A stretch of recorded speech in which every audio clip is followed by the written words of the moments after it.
At noon, the hotel cook carried Mara's untouched application back to the alley and handed it to her without meeting her eyes. Someone inside laughed when he said her name. Mara folded the paper once, then again, until the accusation printed across the top disappeared between the creases. She had not eaten since yesterday morning. The rooming house wanted rent by sundown. Her last employer had called her a thief, and every kitchen in town had believed him. When she turned toward the street, a broad-shouldered rancher was waiting beside a mud-splashed wagon. He looked at the paper in her hand, then at her worn shoes, and asked one thing, whether she still knew how to make bread. By the time Maribel saw the ranch house, the sky had gone the color of old tin. The wagon rolled past a weathered barn, a line of fence posts, and cattle standing black against the last light. She kept both hands around the handle of her valise. The town was already miles behind her, but the word that had followed her from bakery to bakery seemed to have climbed into the wagon with her. She could still feel people looking at her, even with no one on the road. The rancher did not take her to the bunkhouse. He carried her valise to a narrow room off the kitchen, set it beside a plain iron bed, and left her there long enough to wash the dust from her face. Nothing in the room was generous, but everything was clean. A folded blanket waited at the foot of the bed. A chipped pitcher held fresh water. On the chair lay a white apron that had been mended twice at the waist. Mara ran one thumb over the stitches before putting it on. She entered the kitchen expecting someone to test her, or worse, someone to recognize her. Instead, 4 cowboys came in from the cold, washed at the basin, and sat without paying her much attention. Their hunger was ordinary. That steadied her. Mara found yeast, salt, lard, and a bowl large enough for dough. Her hands remembered what the rest of her had spent weeks trying to forget. Measure, fold, turn, wait. She worked without rushing, listening to the stove draw and the men scrape mud from their boots. The first batch browned evenly. One man reached for a second biscuit before he finished the first. Another carried 2 toward the barn. No one praised her, and Mara was grateful for that too. Praise could turn into questions. Questions could turn into names. She kept her eyes on the work table until the room emptied and the ranch settled into the low evening sounds of cattle, wind, and shifting boards. Only then did she open the pantry to see what she would need for breakfast. She counted because counting was easier than remembering. 6 tins of coffee, 3 sacks of sugar, 11 sacks of flour against the back wall. Mara paused. The kitchen ledger hanging from a nail beside the door showed 15 sacks received that week. She checked the shelves again, slower this time. 11. There was no spilled flour on the floor, no torn cloth, no mouse damage. 4 sacks had gone somewhere, yet the pantry lock showed no scratches. She crouched beside the nearest sack. Its coarse cloth was cleaner than the others, and the twine at the mouth had been tied with a square knot instead of the quick loop used on the rest.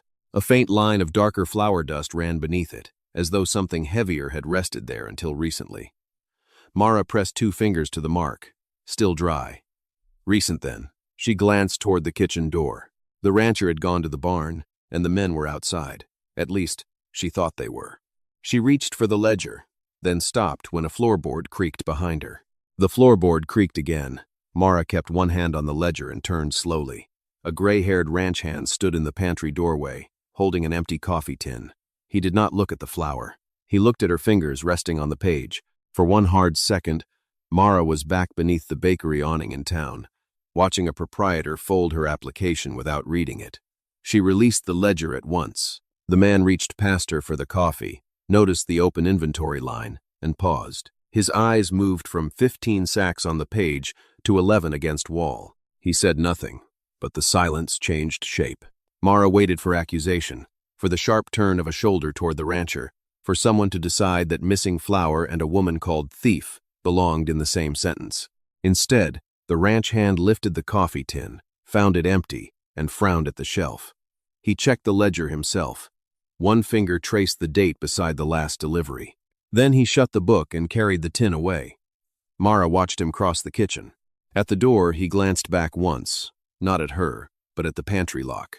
After supper, Mara returned to her room and opened the valise she had not unpacked. Beneath one dress lay a paper wrapped inside her old apron. She did not unfold it. She knew every line already. Missing cash, dismissed without reference, suspected theft. What stayed with her was not the accusation itself. It was the blank space where her employer could have written what he had actually seen. Mara folded the apron over the paper again. From the kitchen came the scrape of a chair, then footsteps, then the metallic click of the pantry key turning once in the lock.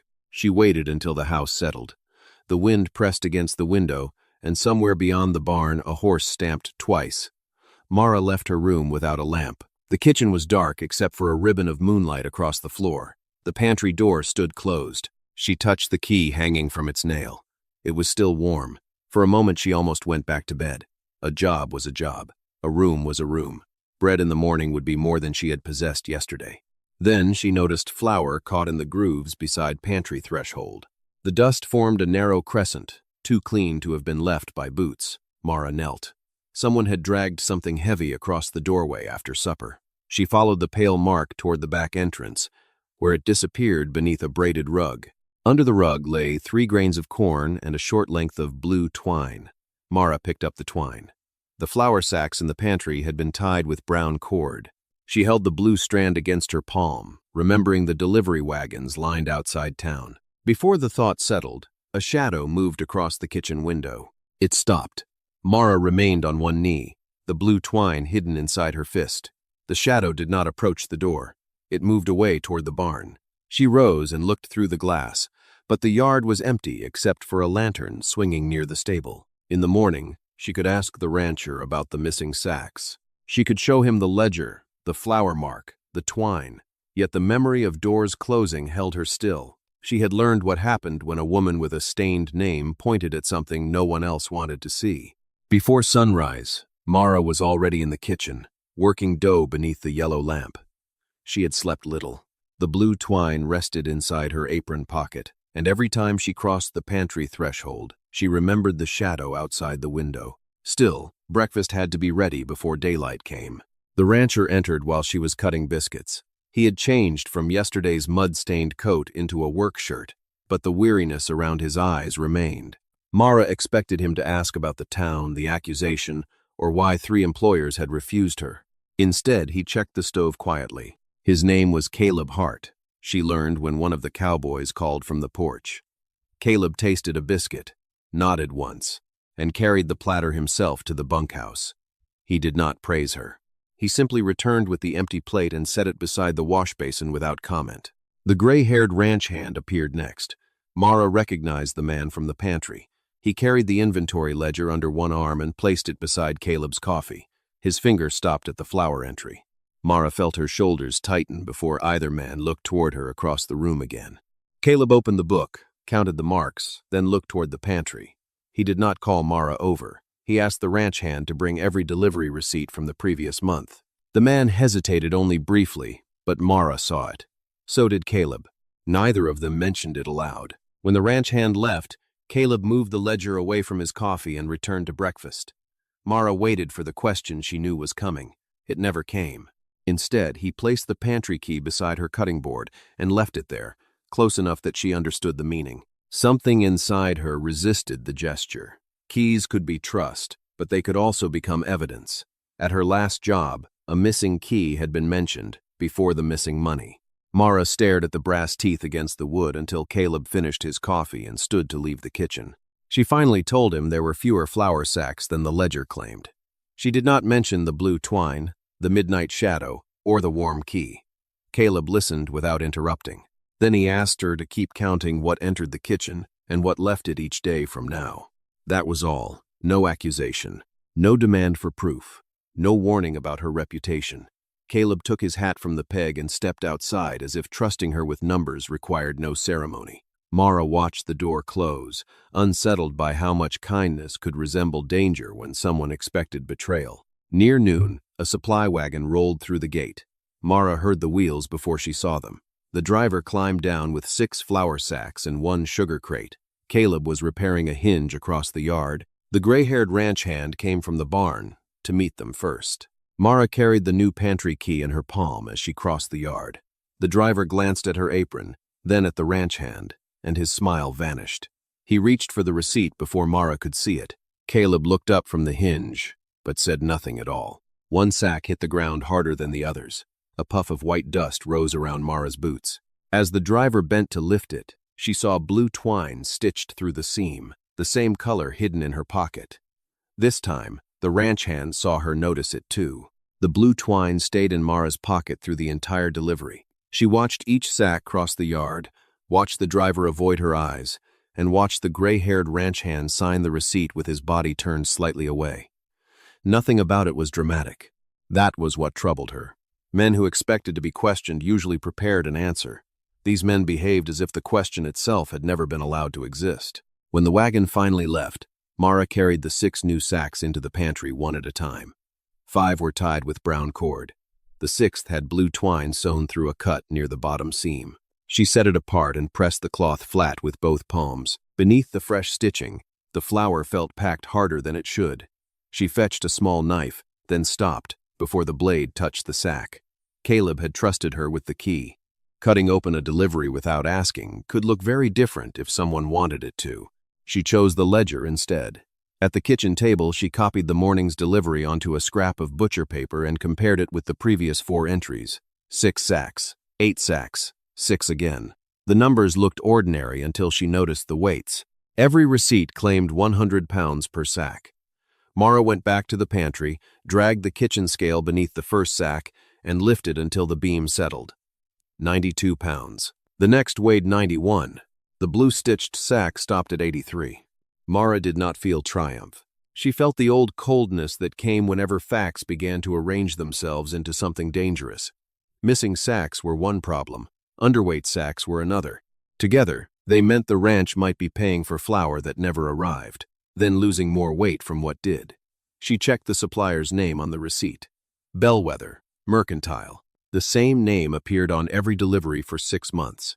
Footsteps sounded outside. Mara folded the butcher paper once and slid it beneath the flour bin just as the gray-haired ranch hand entered. He carried no coffee tin this time.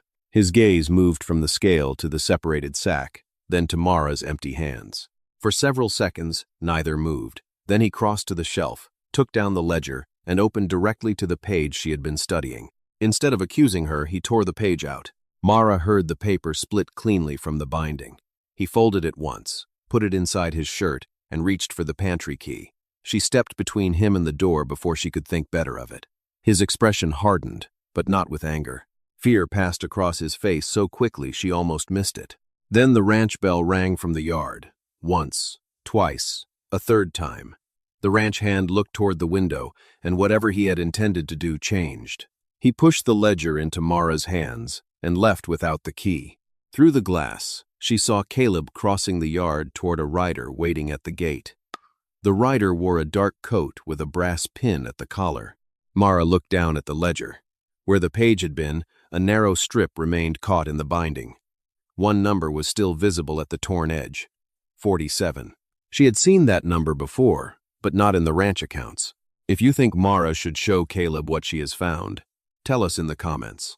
Before she could place the number, the rider at the gate turned his head toward the kitchen and looked straight at her. The rider at the gate did not dismount. Caleb spoke to him for less than a minute, then took a folded paper from his gloved hand. Mara watched from the kitchen window until the gray-haired ranch hand crossed the yard and stepped between them. The rider looked toward Mara once more before turning his horse back toward the road. When Caleb came inside, he placed the paper beside the ledger and asked Mara whether breakfast flour had been weighed before mixing. She said no. He nodded, as if that answer confirmed something he had hoped was wrong, and unfolded the paper. It was a notice from Bellwether Mercantile. Their account was overdue by $47. Mara felt the torn number in the ledger return to her mind, but she did not mention it. Instead, she asked Caleb for one thing: permission to weigh every sack in the pantry before supper. He studied her for a moment, then moved the kitchen scale into the center of the room himself. No speech, no promise, just room to prove what she saw. The first sack weighed 93 pounds, the second, 91. Mara wrote each number on butcher paper. Caleb lifted while she read the beam. By the 5th sack, neither of them spoke. The pattern was too steady to dismiss. Every bag was short, but never by the same amount. Someone was taking flour before it reached the kitchen, or replacing full sacks with lighter ones. Then Mara reached the sack, stitched with blue twine. Caleb noticed the seam before she touched it. He cut the thread carefully and folded the cloth back. Nothing was hidden inside. No coins, no note, only flour. Mara almost felt foolish until she pushed both hands deeper into the sack and found the grain near the bottom packed hard as clay. She brought a handful to the table, spread it thin, and rubbed it between her fingertips. The color changed near the edges. Caleb leaned closer. Mixed through the flour were pale yellow crumbs, too coarse to be wheat. Mara tasted one grain, spat it into the sink, and reached for the cornmeal bin. The texture matched. A cheaper meal had been blended into the sack to restore some of the missing weight. That meant the shortage was not carelessness. Someone had opened the bag, removed flour, added filler, and stitched it closed again. Caleb stared at the blue thread in his palm. Mara stared at the overdue notice. $47, the same number left on the torn ledger page. She finally told him about the page being torn out. Caleb's face did not change until she mentioned who had taken it. Then his eyes shifted toward the barn. The gray-haired ranch hand was walking across the yard with a feed bucket, moving with the same slow certainty as always. Caleb said his name for the first time, Amos Reed. He had worked for Caleb's father before Caleb could ride. Mara expected Caleb to call him in. He did not. Instead, he folded the notice, placed the blue thread inside it, and asked her to bake tomorrow's bread from a sack chosen at random. If the weight and texture changed again, they would know the kitchen was only the last stop in a longer chain. Outside, Amos set down the feed bucket and looked toward the road. Rain began before dawn, soft at first, then hard enough to turn the yard black and keep the cattle close to the fences. Mara found 2 sacks waiting beside the pantry door. Caleb had chosen them himself from the last delivery. She weighed both, tested the flour between her fingers, and baked 1 small loaf from each. The first rose clean and pale. The second came out heavy, with a faint yellow line through the crumb. Caleb stood beside the stove while she cut them open. Neither needed to say what the difference meant. He left the kitchen after breakfast and returned an hour later with a tin cup of coffee. He set it near Mara's elbow without interrupting her measurements. She noticed there was no sugar in it. The cup from yesterday had been sweet. This one was not. She had taken hers plain that morning, and somehow he had remembered. Mara wrapped both hands around the warm tin but did not drink until Caleb had gone back into the rain. Kindness still made her cautious. Attention made her more cautious than kindness. Near noon, a loose shutter began striking the barn wall. Caleb crossed the yard with a ladder, and Mara watched from the kitchen while kneading dough. The wind caught the ladder once. He steadied it, climbed again, and reached for the hinge. On the next gust, his hand slipped. He came down with blood running from the heel of his palm. Mara was outside before she had decided to go. She brought him under the barn roof, found a clean strip of linen in her apron, and wrapped the cut without asking whether he needed help. Caleb did not pull away. He held still while she tightened the knot, then lowered his hand when a roll of thunder moved over the roof. Mara flinched before she could stop herself. Not at the thunder, at the sudden crack of a horse kicking inside the next stall. Caleb saw it. His good hand moved halfway toward her and stopped. He stepped aside instead, leaving the path to the barn door open. Mara noticed that too. He had given her room before she needed to ask for it. They stayed beneath the roof until the rain weakened. Caleb leaned against a stall door, his bandaged hand resting against his shirt. Mara stood near the entrance, with flour still dusting one sleeve. Between them, water fell from the eaves in a silver curtain. For once, neither the missing sacks nor Amos nor Bellwether Mercantile occupied the silence. A mare pushed her nose over the stall and searched Mara's pocket. Mara laughed when the animal found the piece of apple she had saved from breakfast. The sound surprised her enough that she stopped. Caleb looked at her, but not in the way the townspeople had. He did not seem amused that she had forgotten herself. He only scratched the mare between the ears and looked back toward the rain. Mara felt the laugh remain somewhere in her chest, unfamiliar but not painful. When they returned to the kitchen, Caleb found his coat hanging beside the stove. The torn cuff had been stitched closed. Mara had repaired it before breakfast, using thread left from the apron on her chair. He touched the seam once and said nothing. Then his eyes dropped to the blue thread caught beneath Mara's fingernail. His expression changed. He crossed to the pantry, opened the ledger, and turned to a page Mara had not seen before. At the bottom, beside Bellwether's name, someone had written Amos Reed twice. The name Amos Reed stayed on the ledger after Caleb closed the book. By afternoon, the rain had stopped, but the yard still shone with mud when 3 riders came through the gate. The man in front wore the same brass pin Mara had seen from the kitchen window.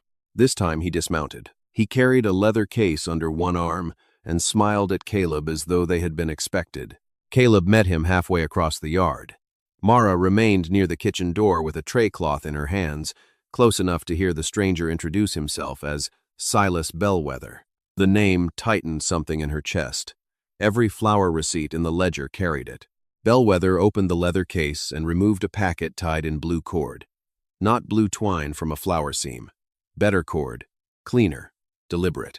He handed Caleb a notice stating that the ranch account was $47 overdue, then a second paper Mara had never seen.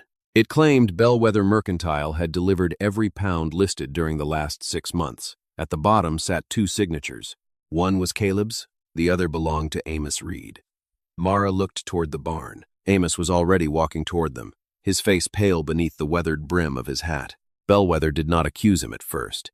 He waited until Amos stood beside Caleb, then asked whether he wished to deny the signatures. Amos stared at the papers without touching them. Mara watched his jaw work once. He said the marks were his, but the silence after that answer lasted too long. Bellwether smiled again. Then he said the ranch had 30 days to settle the account, unless Caleb preferred an immediate audit of every delivery and every employee who handled them. The word employee turned Bellwether's attention toward the kitchen. He asked who the new woman was. Caleb answered only that Mara worked for him. Bellwether's gaze moved to her apron, then to her face, and recognition arrived slowly. He had heard the story from town. He did not say thief. He did not need to. Instead, he asked whether Caleb truly wanted a woman dismissed for missing money to be the one counting his missing flour. Mara felt the old heat rise into her face, but she kept both hands still.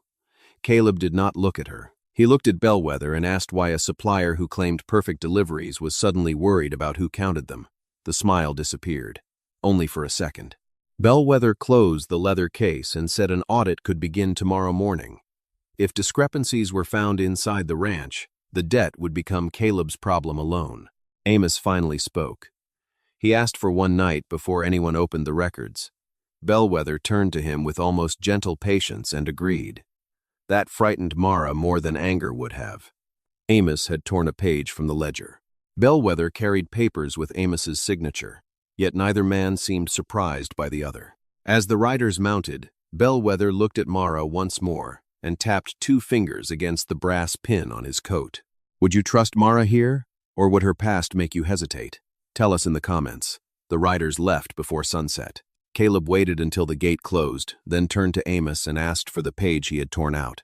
Amos did not reach inside his shirt. He looked at Mara instead. Not here, he said. Then the barn door behind them opened, and a flour sack tied with blue twine slid onto the mud from inside. The flour sack landed in the mud with a dull weight that made everyone turn. Caleb moved first, not toward the sack, but between Mara and Bellwether's departing riders. Amos stayed still. From inside the barn came only the restless scrape of hooves. Caleb told Mara to remain where she was, then crossed to the doorway and looked into the dim aisle. No one stood there. The nearest stall door swung slowly on its hinge. Mara crouched beside the sack. Blue twine crossed the seam, but the cloth was damp in only one place, as if it had been stored somewhere dry until minutes ago. Caleb knelt opposite her. He did not touch the knot. Instead, he asked Amos who had keys to the barn. Amos answered by reaching into his pocket. His key ring was gone. For the first time, Mara saw alarm break through the older man's face. Caleb stood and called 2 ranch hands from the bunkhouse. He told them to watch the gate, then asked a third to bring the delivery receipts from the office. No threats, no shouting. Bellwether had wanted confusion before morning. Caleb answered with witnesses. When one man glanced at Mara and hesitated, Caleb handed her the pantry key in view of everyone. The gesture was quiet, but its meaning settled over the yard. A line. Mara felt the old instinct to step back, to make herself smaller before suspicion chose a target. Caleb gave her no chance. He asked her to examine the sack exactly as she had examined the others. She cut the blue stitches while everyone watched. Inside, the flour was mixed with cornmeal again. Near the bottom, her knife struck paper. Mara pulled out a receipt sealed inside cloth, protected from damp and hidden beneath the grain. The receipt carried Caleb's ranch mark, Amos's signature, and a date from 3 months earlier. Mara recognized the handwriting immediately, but not from the ranch ledger. She had seen the same narrow sevens and hooked capital B on invoices at the bakery that dismissed her. Her breath caught before she could stop it. Caleb noticed. He did not ask what she knew in front of the men. He folded the receipt and ended the audit. Bellwether's riders were already beyond the ridge, yet Caleb ordered no pursuit. He sent the men back to work and took Mara into the kitchen, leaving Amos outside. Only after the door closed did he place the hidden receipt on the table between them. Mara reached into her valise and brought out the dismissal notice she had avoided unfolding. The same hooked B appeared in the supplier's name at the bottom. Caleb studied both quietly. Mara expected the question she feared most, whether she had stolen from the bakery. Caleb asked something else. He wanted to know who supplied its flour. Mara looked at the dismissal notice again. Bellwether Mercantile. The room seemed to narrow around the name. She had spent weeks believing one accusation had ruined her life. Now the company stood inside a ranch delivery, tied to missing weight, altered flour, and a debt that should not exist. Before either of them could speak again, Amos knocked once and entered without waiting. He placed his missing key ring on the table. One key was bent. Another carried fresh flour in its teeth. Then Amos removed the torn ledger page from inside his shirt and slid it toward Mara. The number 47 was there, but it was not a debt. It stood beside a name Mara knew from the bakery, her former employer's name. The torn page lay between them while the kitchen cooled around the last coals of the stove. Mara found her former employer's name in the left column and the number 47 beside it. Across from that entry was Bellwether Mercantile. Below both names, Amos had written one word in pencil: returned. Caleb asked what had been returned. Amos shook his head and pointed to the date. It was the same week Mara had been accused of stealing from the bakery. Amos finally explained only what he could prove. Caleb's father had once required every supplier to leave a duplicate receipt at the ranch. After his death, Bellwether convinced Caleb to simplify the accounts and let Amos sign deliveries when Caleb was away. Months later, Amos noticed flour invoices from town businesses appearing in the ranch ledger, then disappearing before payment. He copied the names and amounts onto one page. Mara's employer was the 47th name he recorded. Mara unfolded her dismissal notice again.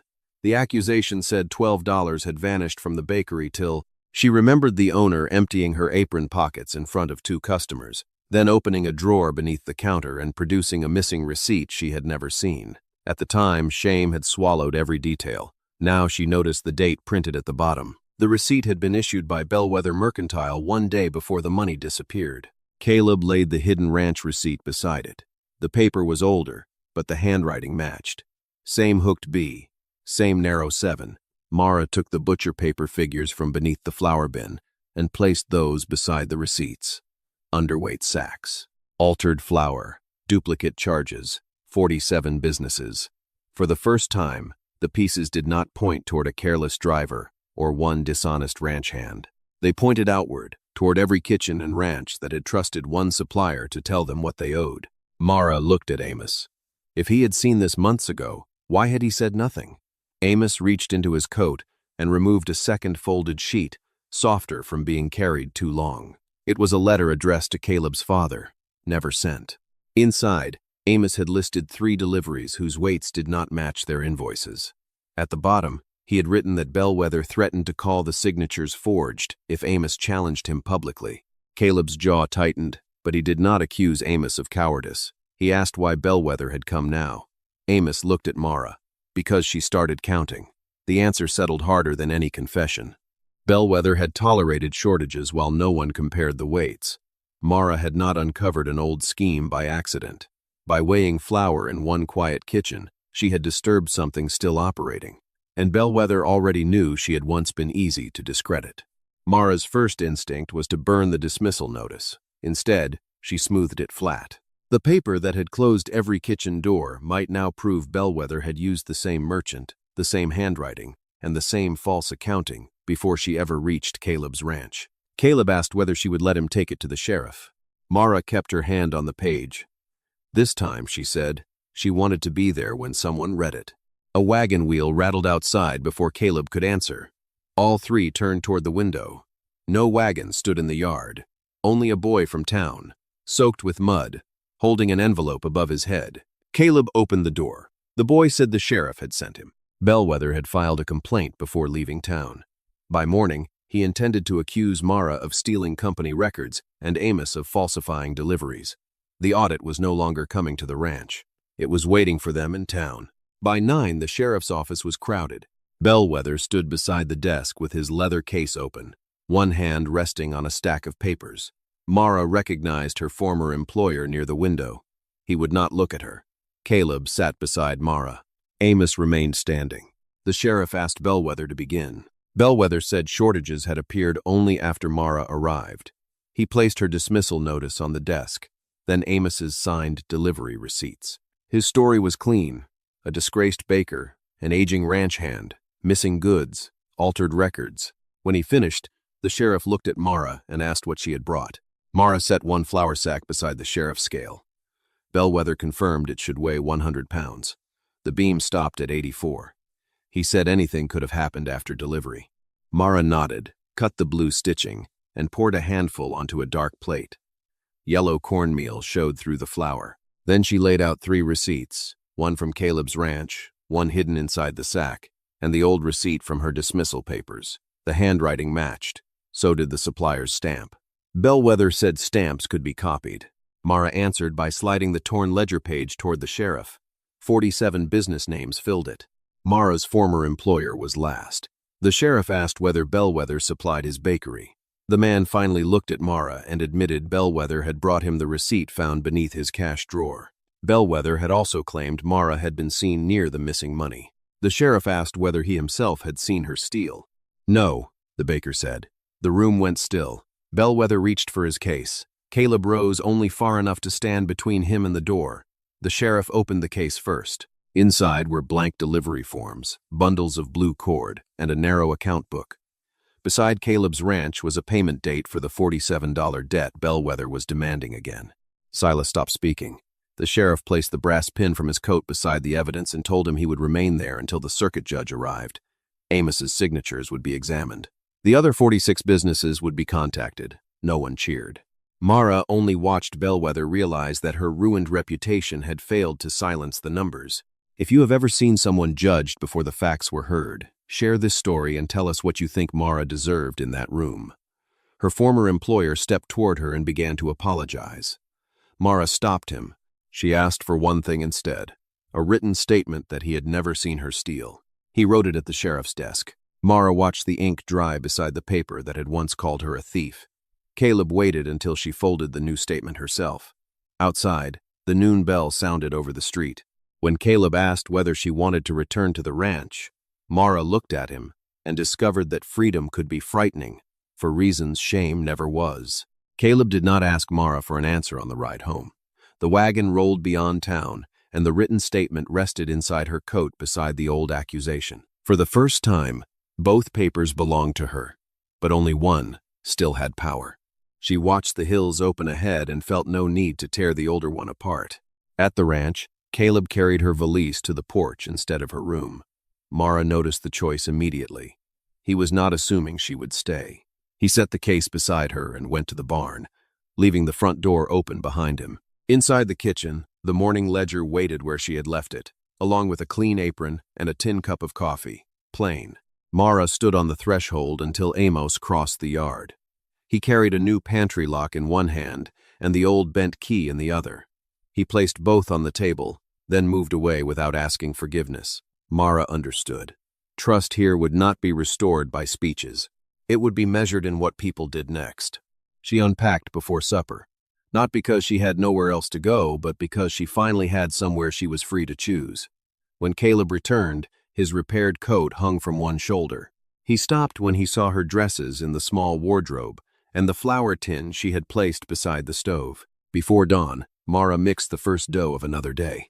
Caleb left coffee beside her hand. This time, she was home.